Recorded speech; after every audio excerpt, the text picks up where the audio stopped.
இன்னைக்கு தேர்ஸ்டே இல்லை, ஆண்டவர் டே. ஏன்னா கமல் ஃபேன்ஸ் எல்லாருமே தக் லைஃப்காக வெயிட் பண்ணிட்டு இருந்தீங்க. ஃபைனலி இன்னைக்கு ரிலீஸ் ஆகிருச்சு. ஸோ படம் எப்படி இருக்கும் அப்படிங்கிற அதே ஆர்வத்தோடு தான் நானும் போய் படம் பார்த்தேன். படம் பார்த்து முடிச்சிட்டேன். ஸோ இந்த வீடியோவில் தக் லைஃபோட விமர்சனம் பற்றி பார்க்க போகிறோம். அப்போது ஆரம்பிக்கலாமா?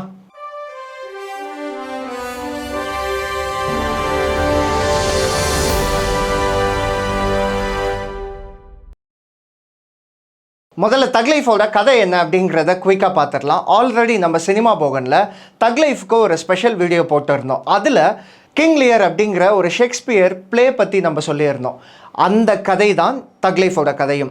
ஸோ அன்னைக்கு நான் ப்ரெடிக்ட் பண்ண மாதிரி தான், அன்னைக்கே கணித்தார் சூர்யான்ற மாதிரி அன்னைக்கே கணித்தார் தேவா.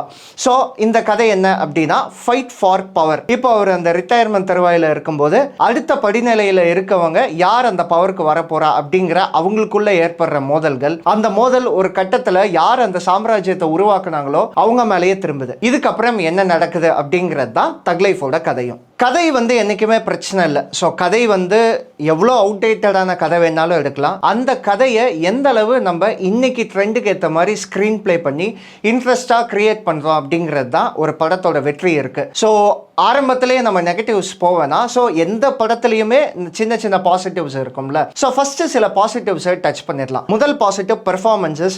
ஸோ பெர்ஃபார்மன்ஸ் பொறுத்த வரைக்கும் யாருமே குறை வைக்கல. Starting with Kamal Haasan. கமல்ஹாசன் அவர்கள் இந்த வயசுலேயும் அந்த ஒரு ஃபிட்னஸ் அண்ட் அந்த ஒரு எந்தூசியாசம் அப்படிங்கிறது அப்படியே இருக்குது. குறிப்பாக ஸ்டன் சீக்வன்ஸில் எல்லாம் பார்த்தீங்கன்னா நாட் ஜஸ்ட் அப்படியே போனார் அடித்தார் அப்படின்ற மாதிரியா இல்லாமல் இவர் ஒரு மார்ஷியல் ஆர்ட் ஃபைட்டர் அப்படிங்கிறதுனால அந்த ஸ்டன்ஸை ரொம்ப தத்ரூபமாக எடுத்திருக்காங்க.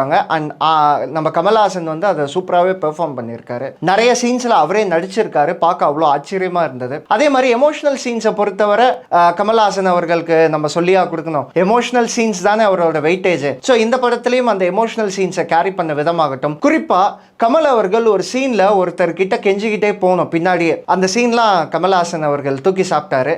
அதுக்கு ஈக்குவலான பெர்ஃபார்மன்ஸ் தான் எஸ்டிஆர் அவர்கள். ஸோ எஸ்டிஆர் அவர்களை பொறுத்தவரை அந்த ஆக்ஷன்ஸ், அதே மாதிரி ஒரு கில்ட் அவருக்குள்ளே இருந்துக்கிட்டே இருக்கும். அந்த கில்ட்டை வெளிப்படுத்துகிற இடமாகட்டும். அண்ட் அதே மாதிரி ஒரு இடத்துல ஒட்டஞ்சு அழுகணும் அப்படின்னு வரும்போது அந்த இடத்துல எல்லாம் எஸ்டிஆர் எவ்வளோ சூப்பரான ஆக்டர் அப்படிங்கிறத ப்ரூவ் பண்ணிட்டாரு. தக் லைஃப் பொறுத்தவரை இது ஒரு மேலே சுற்றியே நடக்கிற கதை அப்படிங்கிறதுனால ஃபீமேல் போர்ஷன்ஸ் அப்படிங்கிறது ரொம்ப கம்மி. ஆனாலும் அந்த ஃபீமேல் கேரக்டர்ஸில் நடித்த அபிராமி ஆகட்டும், அதே மாதிரி த்ரிஷா அவர்கள் ஆகட்டும், அவங்களுக்கு என்ன ரோலை கொடுத்துருக்காங்களோ அதை சூப்பராக பண்ணியிருக்காங்க அப்படின்னு தான் சொல்லணும். அதே மாதிரி அடுத்த பாசிட்டிவ் பார்த்தீங்கன்னா டெக்னிக்கல். இந்த படம் டெக்னிக்கலி ரொம்ப சவுண்டான film. Starting with DOP Ravi K Chandran sir பிரிச்சு இருக்காரு. ஒவ்வொரு ஷாட்டையும் சூப்பராக கன்சீவ் பண்ணியிருக்காரு. குறிப்பாக அந்த கைலாஷ் மலையை ஒரு அழகாக கேப்சர் பண்ணியிருப்பாரு. நமக்கு அந்த சில்னஸ் ஃபீல் ஆகும். அதை ஒரு டிஓபியா சூப்பராக கேப்சர் பண்ணியிருப்பாரு. அதே மாதிரி music and editing positives first இங்க சொல்லிடுறேன். ஸோ மியூசிக் அண்ட் எடிட்டிங் பொறுத்தவரை ரெண்டு பேருமே அவங்களோட ஒர்க் நல்லா இருக்கு. நிறைய இடங்கள்ல அவங்களோட ஒர்க் ஒர்க் ஆகுது. சில இடங்கள்ல ஒர்க் ஆகல. அது நெகட்டிவ்ஸ்ல ஏன் அப்படிங்கிறத சொல்றேன். அதை தாண்டி ஆர்ட் டிபார்ட்மெண்ட் ஆகட்டும், எல்லா டெக்னிக்கல் டிபார்ட்மெண்ட்டும் இந்த கதைக்கு என்ன தேவையோ அதை நல்லாவே பண்ணியிருக்காங்க. இது எல்லாமே பாசிட்டிவா இருக்க விஷயங்கள் படங்கள்ல. இப்போ ஒர்க் ஆகாத விஷயத்துக்கு வரும். முதல்ல இந்த படத்துல ஒர்க் ஆகாத ஒரு மிகப்பெரிய விஷயம் screen play. as I said இன்ட்ரோடக்ஷன்லயே, கதை எவ்வளவு வேணா அவுடேட்டடா இருக்கலாம், அதை எவ்வளவு ப்ராப்பரா ஸ்கிரீன் பிளே பண்ணி சின்ன சின்ன ட்விஸ்ட் அண்ட் டர்ன்ஸ் வச்சு ஆடியன்ஸை என்கேஜ் பண்றோம் அப்படிங்கிறதுல தான் மேட்ரே இருக்கு. ஸோ இந்த படம் பொறுத்தவரை screen play very very flat and outdated. ஒரு ஸ்கிரீன் பிளே பேட்டர்ன் அப்படிங்கிறது ஒரு ப்ராப்பரான கிராஃப்ல இருக்கணும், ஒரு பீக் இன்டர்வல் இருக்கணும், அங்கங்கே ஒரு சின்ன சின்ன மோமெண்ட்ஸ் இருக்கணும். ஸோ இந்த படத்தை பொறுத்தவரை அந்த ஸ்கிரீன் பிளே அப்படிங்கிறது பயங்கர ஃப்ளக்சுவேஷனாக இருக்கு. ஒரு கட்டத்துக்கு மேலே நம்ம டயர்ட் ஆகிடுவோம் படத்தை பார்க்கும்போது. So both first half and second half ரெண்டு ஹாஃப்லேயுமே நம்மளை நிறைய இடத்துல டயர்ட் ஆக்குது அப்படிங்கிறது தான் ஹானஸ்டான ஒப்பீனியன். ஸ்க்ரீன் பிளே பெருசாக இந்த படத்தில் ஒர்க் ஆகலை. அதே மாதிரி படத்தில் பேசிங்கும் ஒரு இஷ்யூ இருக்குது. பொதுவாக இந்த மாதிரி ஒரு ப்ரெடிக்டபிள் ஒரு இன்ட்ரெஸ்டிங் ஆக்ஷன் என்டர்டெய்னர் அப்படின்னு வரும்போது நீங்கள் செக்கச்செவந்த வானமே ஒரு எக்ஸாம்பிளாக எடுத்துக்கலாம். செக்கச்செவந்த வானம் படத்தை பொறுத்தவரை நமக்கு ஃபர்ஸ்ட் ஃப்ரேம்லேயே தெரிஞ்சிடும் அரவிந்த் சாமி தான் பிரகாஷ் ராஜா கொலை பண்ண ட்ரை பண்ணியிருக்காரு அப்படின்ட்டு.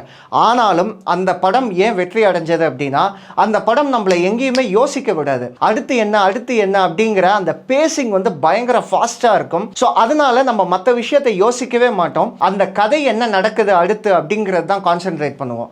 ஸோ இந்த மாதிரி ஒரு ஈஸிலி ப்ரெடிக்டபிள் ஸ்டோரி அப்படின்னு கதையை பேசிங் நம்ம ஃபாஸ்ட்டாக கொண்டு போகணும். பட் இந்த படத்தில் பேசிங் அப்படிங்கிறது ரொம்ப ஸ்லோவாக இருக்குது.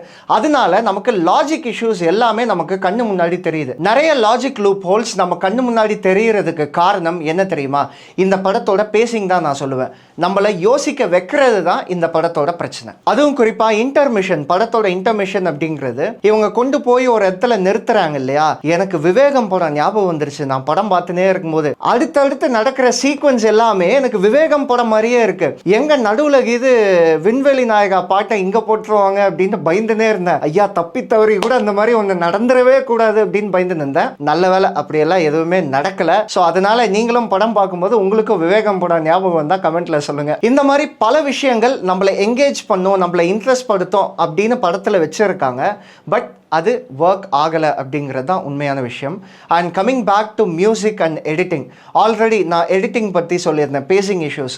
ஸோ பேசிங் பற்றினா ஒரு பார்வை நம்ம ஆல்ரெடி பார்த்துட்டோம்.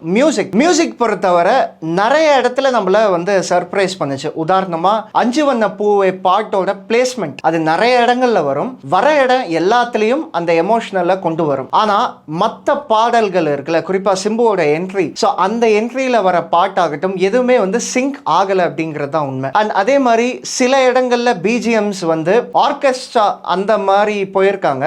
பட் இந்த கதைக்கு அந்த கைண்ட் ஆஃப் மியூசிக் வந்து ஒட்டலை அப்படிங்கிறது தான் உண்மை. சில இடங்கள்ல ஏஆர் ரஹ்மான் அவரோட மியூசிக் வந்து ஒர்க் ஆகலை. பட் பல இடங்கள்ல ஏஆர் ரஹ்மானோட மியூசிக் மட்டும்தான் படத்தை அடுத்த லெவலுக்கு கொண்டு போகுது. அதே மாதிரி படத்துல வந்து எமோஷனல் சீன்ஸ் வந்து மிகப்பெரிய பிரச்சனையா இருக்கு.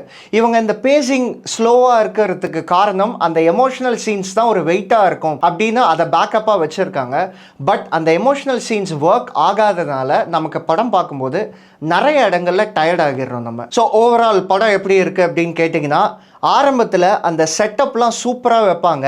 நமக்கு ஒரு இன்ட்ரெஸ்ட் கிரியேட் ஆகும். ஓகே இது எங்கே நோக்கி போக போகுது கதை அப்படின்ட்டு. பட் அந்த கதை எங்கெங்கேயோ போய் கடைசியில் so average to above average மூவியாக வந்துருச்சு. கொஞ்சம் டிசப்பாயிண்ட் ஆகிருச்சு படம் பார்த்து. பட் ஓவரால் இந்த படத்தை நீங்கள் பார்க்கலாமா அப்படின்னு கேட்டிங்கன்னா தாராளமாக ஃபேமிலியோட போய் பாருங்கள். சின்ன சின்ன ஆக்ஷன் சீக்வன்ஸில் வந்து கொஞ்சம் ரத்தம் வயலன்ஸ் எல்லாம் இருக்கும். அப்போ மட்டும் குழந்தைகளோட கண்ணை மூடிக்கோங்க. மற்றபடி வேற எதுவுமே பெருசாக இல்லை படத்தில் வயலன்ஸை பொறுத்தவரை. இந்த தக் லைஃப் பொறுத்தவரை நான் ஒரு விஷயம் எதிர்பார்த்தேன். என்ன அப்படின்னா, இந்த தக் லைஃப் யசூகா அதெல்லாம் அந்த ஃபர்ஸ்ட் லுக்கில் சொன்னார் இல்லையா? ஸோ அதை பற்றி ஏதாவது ஹிஸ்ட்ரி சொல்லுவார். கேங்ஸ்டரிசம் பற்றி ஒரு ஓவர்வியூ இருக்கும். அதே மாதிரி இவங்க என்ன பிஸ்னஸ் பண்ணுறாங்க அப்படிங்கிறதெல்லாம் டீட்டெயிலாக சொல்லுவாங்கன்னு பார்த்தேன். பட் வழக்கம் போல் ஒரு கேங்ஸ்டர் மூவியில் என்ன இருக்கும், கேங்ஸ்டரு நல்லதுக்காக கேங்ஸ்டர் பண்ணுறாங்க, ஆனால் என்ன பிஸ்னஸ்ன்னு சொல்ல மாட்டாங்கல்ல. அதே தான் இந்த படத்துலையும் பிஸ்னஸ் பிஸ்னஸ் பிஸ்னஸ்ங்கிறாங்க. என்ன பிஸ்னஸ், எது மூலமாக உங்களுக்கு வருமானம் வருது, ஏன் உங்களுக்குள்ள கிளாஷ் ஆகுது, அந்த வருமானத்தில் என்ன பிரச்சனை அப்படிங்கிறத இந்த படத்துலையும் எங்கேயுமே சொல்லலை. அது நான் எதிர்பார்த்து போனது, அது ஒரு மிகப்பெரிய டிசப்பாயின்மெண்ட். ஸோ ஓவரால் தக் லைஃபோட ரிவ்யூ ஒன் லைனில் சொல்லணும்னா கண்டிப்பாக போங்க, ஓரளவுக்கு என்டர்டெயின் ஆவீங்க. பட் கண்டிப்பாக எங்கேயுமே சர்ப்ரைஸ் ஆக மாட்டீங்க. ஸோ இந்த ரிவ்யூ உங்களுக்கு பிடிச்சிருக்கும் அப்படின்னு நம்புறேன். பிடிச்சிருந்தா ஃப்ரெண்ட்ஸ், ஃபேமிலி, குறிப்பாக சினிமா லவ்வர்ஸ் அண்ட் யாரெல்லாம் தக் லைஃப்க்கு வெயிட் பண்ணுறாங்களோ அவங்களுக்கு வந்து ஷேர் பண்ணுங்கள். இந்த ரிவ்யூ பார்த்த பின்னாடி உங்களுக்கு ஒரு ஐடியா வந்திருக்கும்னு நினைக்கிறேன். தக் லைஃப் பார்க்கலாமா வேணாமா அப்படிங்கிறத. அதுக்கப்புறம் உங்கள் கால். ஸோ இதே மாதிரி ரிவ்யூஸ் வந்து நம்ம சேனலில் கண்டினியூ பண்ணலாமா அப்படிங்கிறதையும் கமெண்ட்டில் சொல்லுங்கள். இந்த ரிவ்யூ உங்களுக்கு பிடிச்சிருந்தா வேறு ஒரு நல்ல வீடியோவோட உங்களை வந்து சந்திக்கிறேன். Until then it's bye from Deva.